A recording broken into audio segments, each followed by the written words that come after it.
या ठिकाणाचा इतिहास हा मान्यता, दंतकथा आणि आख्यायिकांमध्ये लपलाय. बऱ्याचदा सांगायला कठीण जातं की यातलं खरं काय आणि काल्पनिक काय. असं असलं तरी गोष्ट मात्र निर्विवाद आहे की रणथंबोरचा किल्ला भारतातील सर्वात जुना आणि प्रसिद्ध किल्ला आहे. हा समुद्रसपाटीपासून 1500 फूट उंचावर बांधण्यात आलाय. प्रत्यक्षात किल्ला 500 फूट उंच आहे आणि ह्या तटबंदीचीच केवळ उंची 100 फूट आहे. किल्ला ज्या टेकाडावर बांधण्यात आलाय तो आहे थंब आणि समोर आहे तो रण, आणि यामधील जी दरी जी नैसर्गिक खंदकाचं काम करते ती आहे बोर, म्हणून याचं नाव रणथंबोर. हा खरंच एक अनोखा फॉरेस्ट फोर्ट आहे.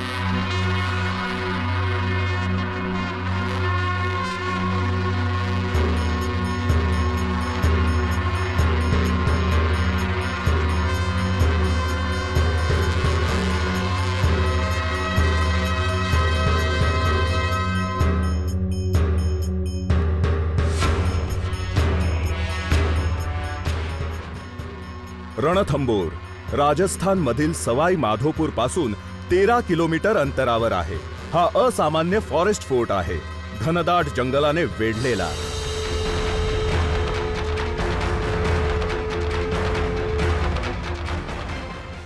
या गोलाकार तटबंदीने विस्तीर्ण प्रदेशाला वेढलेला आहे. गर्द झाडी, झुडपं आणि उंच सखल भूभागामुळे हा शत्रूच्या नजरेपासून उत्तम प्रकारे लपला जातो.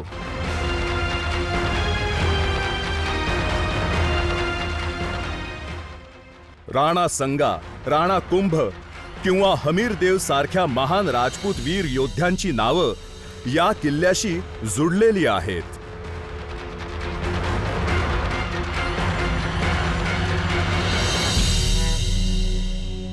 रणथंबोर भारतातील सर्वात जुन्या किल्ल्यांपैकी आहे. याचा काळ कदाचित कलिंजरच्या काळाबरोबर असू शकेल. हा ऐतिहासिकदृष्ट्या सर्वात जुना आहे. हा सर्व राजपूत किल्ल्यांच्या आधीचा आहे. जेव्हा पहिले आक्रमक भारतात आले तेव्हापासून हा आहे. हा जणू भारत आणि मध्य आशिया यामधील बुरुज आहे. हा एक प्रचंड किल्ला आहे आणि भारतातील वाळवंटापासून पुढे पसरलेल्या पठारांचं रक्षण करण्यासाठी हा उभा होता.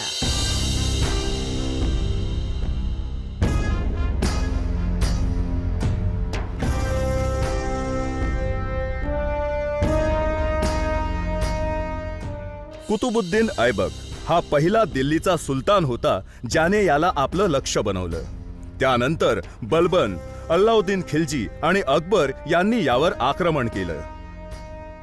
अकबराच्या दरबारातील सुप्रसिद्ध नवरत्नांपैकी एक अबुल फजलने रणथंबोर बद्दल योग्य टिप्पणी केली होती. इतर सर्व किल्ले नग्न भासतात, फक्त याच एका किल्ल्याला जंगलाचे हिरवेगार चिलखत आहे.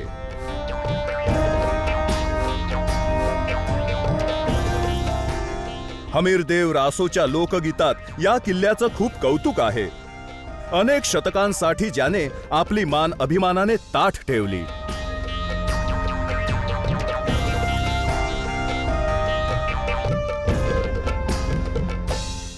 रणथंबोरचा हा किल्ला फॉरेस्ट फोर्ट म्हणूनच त्यावेळी बांधण्यात आला होता.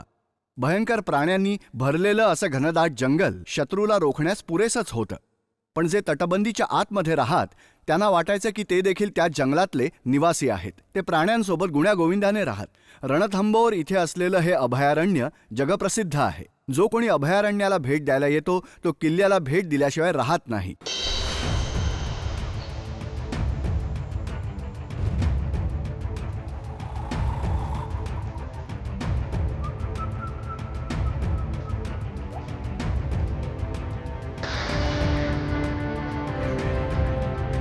हे घनदाट जंगल किल्ल्याच्या संरक्षणाची पहिली फळी म्हणून कामी यायचं.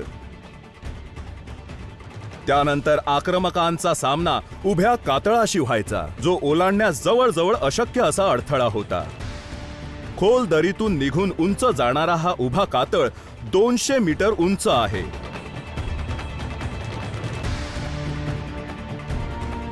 टेकडीवर जाणाऱ्या वळणावळणाच्या मार्गावर दगड धोंडे पसरलेले आहेत आणि तो अरुंद आणि नागमोडी आहे.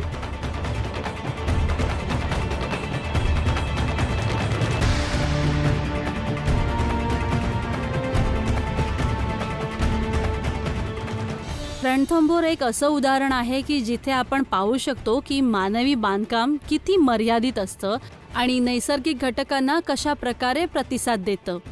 संपूर्ण भूभागाला आसपासच्या जंगलांना कशा प्रकारे जोडलं जातं. खरं तर हे त्या भूभागाबरोबर एकरूप होऊन जातं आणि त्याचं वेगळं अस्तित्व जाणवत नाही. भवतालच्या सर्व घटकांबरोबर मिसळून जातं, हवामान, पर्यावरण आणि सौंदर्यात्मक दृष्टीने देखील.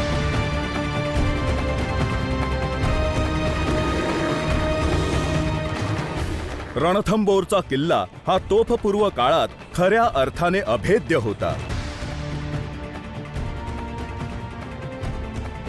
नाट्यमयरित्या उंच असलेल्या या तटबंदीचा पाया अत्यंत कठीण कातळाच्या अगदी काठावर बांधण्यात आला होता. हा अडथळा ओलांडणं सहजासहजी शक्य नव्हतं.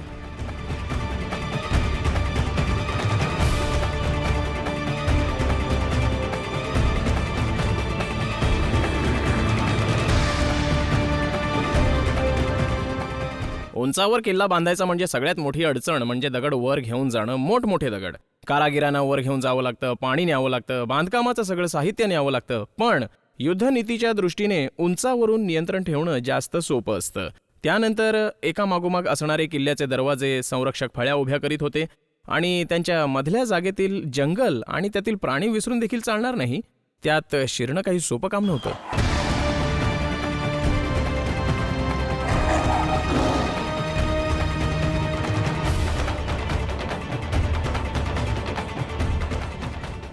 आज देखील इथे येणाऱ्यांना आश्चर्य वाटल्या वाचून राहत नाही की या भिंती कशा बांधल्या गेल्या असतील, ते देखील त्या काळात. तटबंदीच्या भिंती पुरेशा जाड आणि रुंद आहेत, त्यामुळे घोडेस्वारांना त्यावर टेहळणीसाठी घोड्यांवरून जाता यायचं.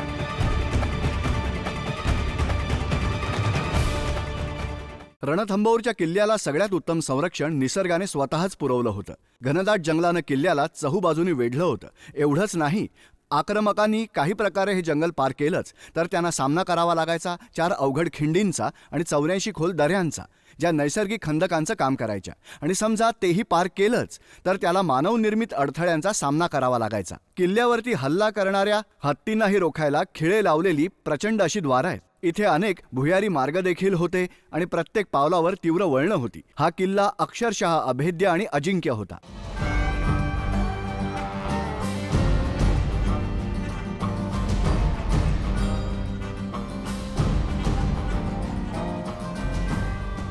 अनेक मजबूत दरवाजातून टेकडीवर जाणारे अनेक नागमोडी वळणाचे रस्ते आहेत. अनेक ठिकाणी पायऱ्या चढून किंवा उतरून देखील जावं लागतं. आत प्रवेश करताच रस्ता तीव्र वळण घेतो.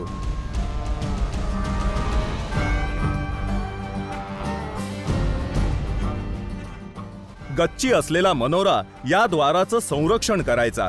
यावरून पहारेकरी दूर दूरपर्यंत नजर ठेवू शकत होते. हे दरवाजे जरी संरक्षणाच्या उद्देशाने बनवले गेले असले तरी ते दगड नाजूक कोरीव कामाने सुशोभित केले होते. ते कमानी आणि झालरींनी सजवले होते. दोन्ही बाजूंना असलेल्या स्तंभांवर पक्षी आणि प्राण्यांच्या प्रतिमा होत्या. बरोबरीने हिंदू मंदिरांमध्ये पाहायला मिळतील अशी चिन्ह देखील होती.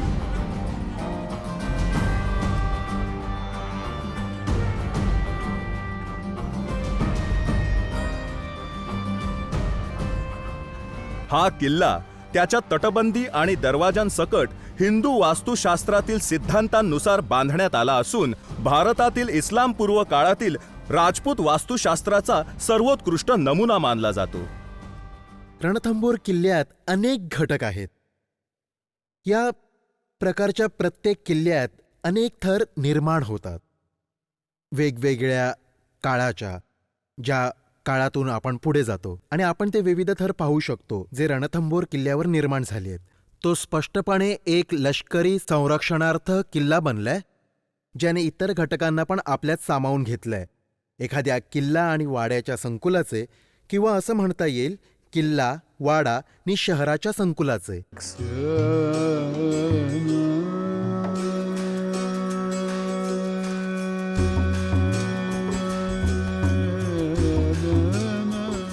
हामीर महाल भारतातील इस्लामपूर्व काळातील राजपूत वास्तुशास्त्राचा सर्वोत्कृष्ट नमुना आहे.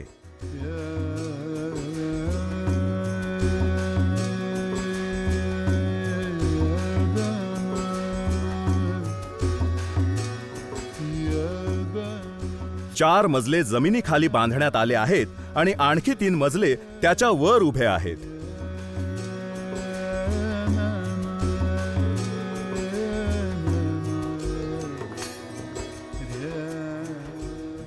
करौलीहून आणण्यात आलेल्या लाल सँडस्टोनचा वापर इथे करण्यात आला आहे.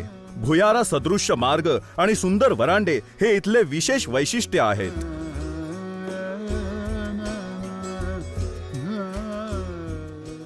दगडी कोरीव स्तंभ आणि येथील छत हिंदू मंदिरांमध्ये पाहिलेल्या सजावटीची आठवण देतात.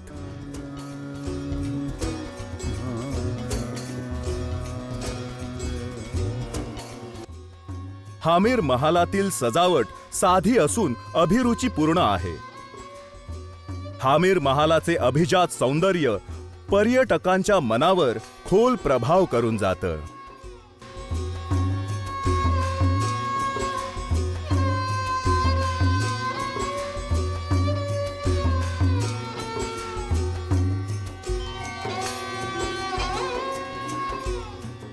रणथंबोर हा एक नवीन मजबूत अभेद्य किल्ला होता, ज्यामुळे बऱ्याच लोकांचं लक्ष यावर होतं. खूप लोकांचा समावेश होता, अगदी जुन्या अजमेर शांगभरी साम्राज्य, इतर भागातून, वेगवेगळ्या दिशांमधून. त्याच्या अभेद्यपणामुळे व्यापारी तिथे आले, विद्वान तिथे आले, तिथे दुकानं होती, घरही होती.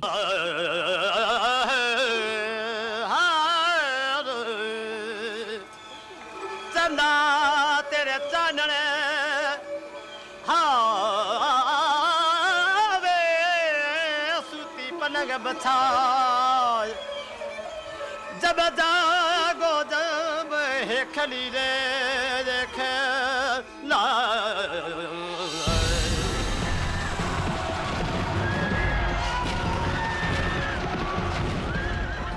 1293 मध्ये अल्लाउद्दीन खिल्जीने उलुग बेगला पाठवलं रणथंबोर काबीज करायला.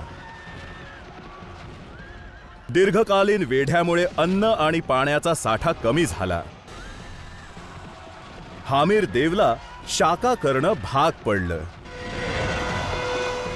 दरबारी कारभारात नोंद करून ठेवल्याप्रमाणे एका गद्दाराने शत्रू सैन्याला किल्ल्यात प्रवेश करायला मदत केली.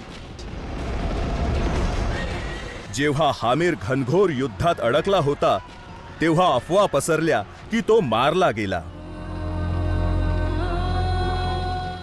राणीने जळत्या चितेत प्रवेश केला.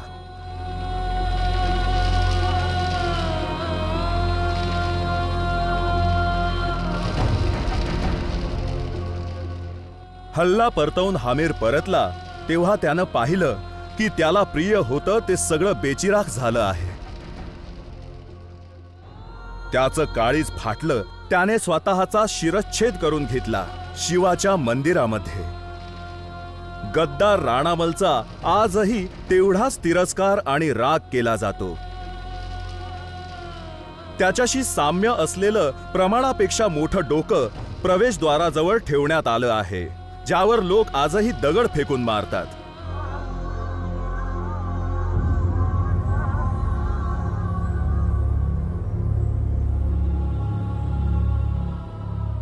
अशी एकही इमारत या प्रांगणात नाही ज्यावर युद्धाचे घाव दिसत नसतील.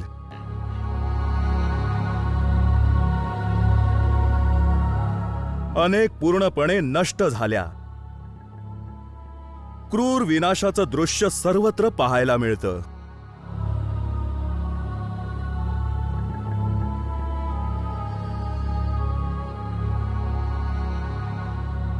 सहजासहजी कल्पना करता येऊ शकते की निरपराध नागरिकांना किती मोठी किंमत द्यावी लागली असेल त्यांच्या शासकांच्या महत्वाकांक्षा आणि अभिमानासाठी.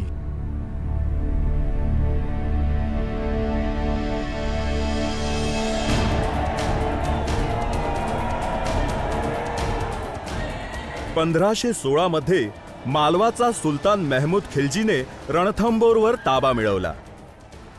पण राणा संगाने पुन्हा आपला हक्क प्रस्थापित केला. त्यानंतर त्याने गुजरातवर हल्ला करून मांडूच्या सुलतानाचा पराजय केला.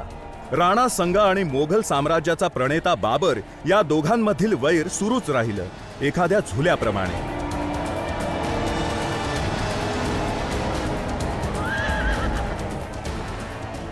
राणा कधीच रणभूमीवरून माघार घ्यायला वळला नाही किंवा त्याने कधी हारही मानली नाही. दीर्घकाळ युद्धसंध्या आणि युद्धाला तोंड फुटण्याने भरलेला होता.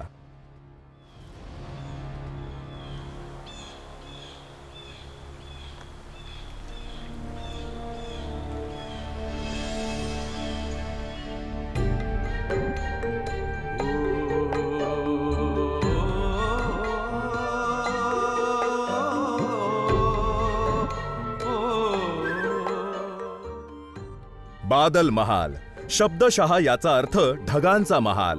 याचं नाव उचितपणे दिलं गेलं आहे, कारण इथून समोरील टेकडीच्या पायथ्याशी विस्तीर्णपणे पसरलेलं अभयारण्य नजरेस पडतं.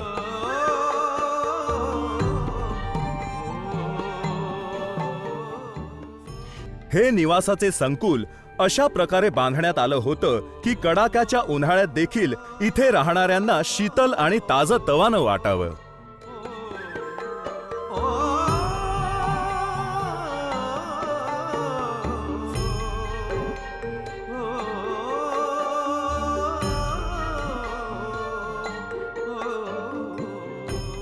काही इतिहासकारांच्या मते इथे राहणाऱ्यांचं आयुष्य खूप कठीण आणि असुरक्षित होतं. पावलोपावली उभ्या मृत्यूला तोंड द्यावं लागायचं. विश्रामासाठी किंवा करमणुकीसाठी त्यांच्याकडे ना वेळ होता ना साधनं. त्याचमुळे या बादल महालात आपल्याला कमीत कमी सजावट दिसून येते.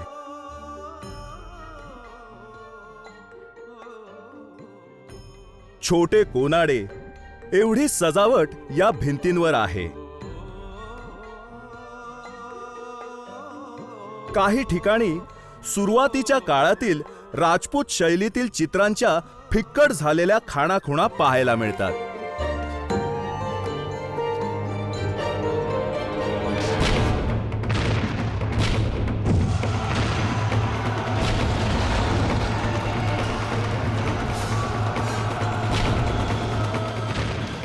अकबराने रणथंबोरवर हल्ला केला फेब्रुवारी 1569 मध्ये.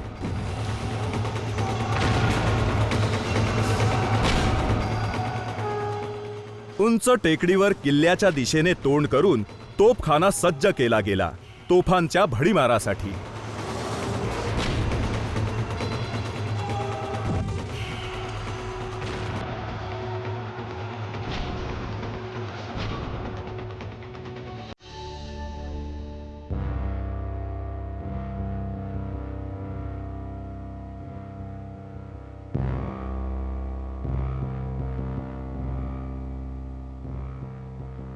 जेव्हा कधी या किल्ल्याच्या नियंत्रणाचा प्रश्न उभा राहायचा, युद्धाला तोंड फुटायचं, तेव्हा लोकांचं नुकसान व्हायचं, जीवितहानी व्हायची, इमारती नष्ट व्हायच्या. कुठेही नजर फिरवली तरी दिसतात अवशेष वाड्यांचे आणि मंडपांचे. तसंच इथल्या प्रांगणात मंदिरं देखील आहेत, हिंदूंची आणि जैनांची. त्याचबरोबर सुफी संतांचे दर्गेही आहेत. शेकडोंच्या संख्येने लोक इथे आजही येतात वंदन करण्यासाठी.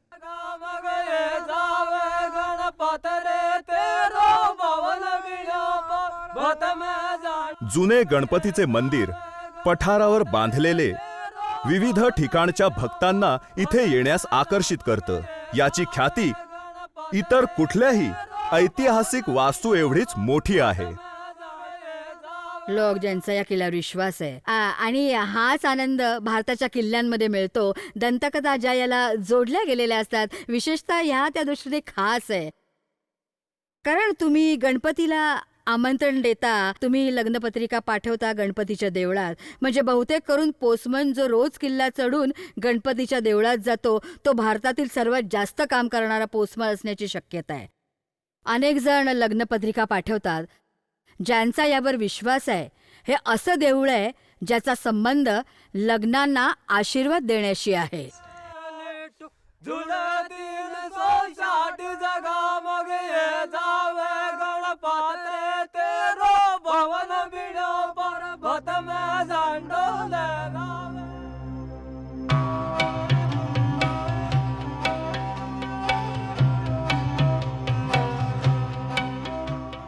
प्राचीन जैन मंदिर. यातील प्रचंड दालनात तीर्थंकरांचे सुंदर पुतळे आहेत. हे निर्विवादपणे दर्शवतं की सरलेल्या काळात हे स्थान इतर धर्मियांच्या दृष्टीने देखील तेवढंच पवित्र मानलं जायचं आणि कठोर साधना करणाऱ्यांना आपल्या जवळ खेचून आणायचं.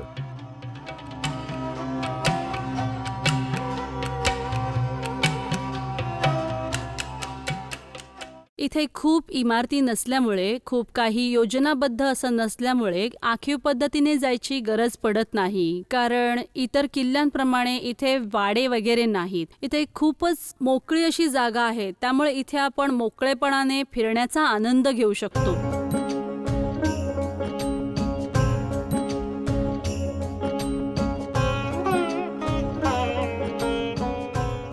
किल्ल्यात अनेक मोठे तलाव आहेत. मुख्य झऱ्यातून पाणी पुरवठा व्हायचा. पद्मावती तलाव हा तेथील सर्वात मुख्य तलाव आहे. दीर्घकालीन वेढ्यांच्या काळात हे पाण्याचे साठे इथल्या निवास्यांना पिण्याचे पाणी पुरवायचे.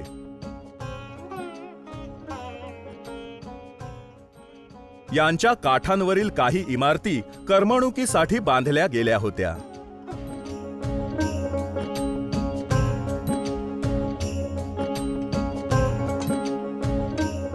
हा किल्ला आपल्या वारशाचा अनमोल खजिना आहे. याचं जतन करणं हे एक मोठं आव्हान आहे.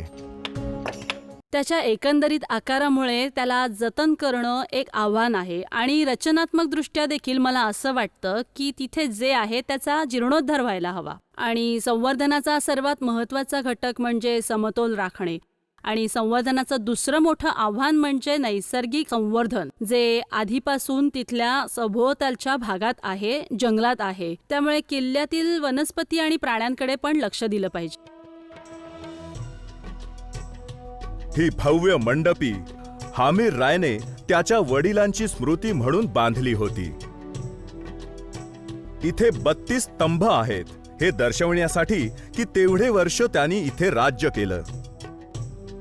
राणा जयसिंहाच्या स्मृतीस अर्पित हे स्मारक त्याच्या मुलाची हामीर देवची आठवण करून देतं, ज्याच्या शौर्य आणि कलेच्या प्रेमाची साक्ष या दगडामध्ये कोरून ठेवलेली आहे.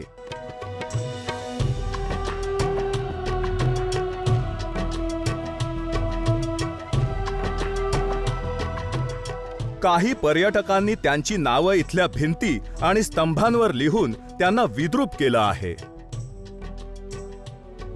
किल्ल्याच्या प्रांगणातील इतर इमारतींप्रमाणे दुर्लक्षित झाल्यामुळे या मंडपीचं नुकसान झालं आहे.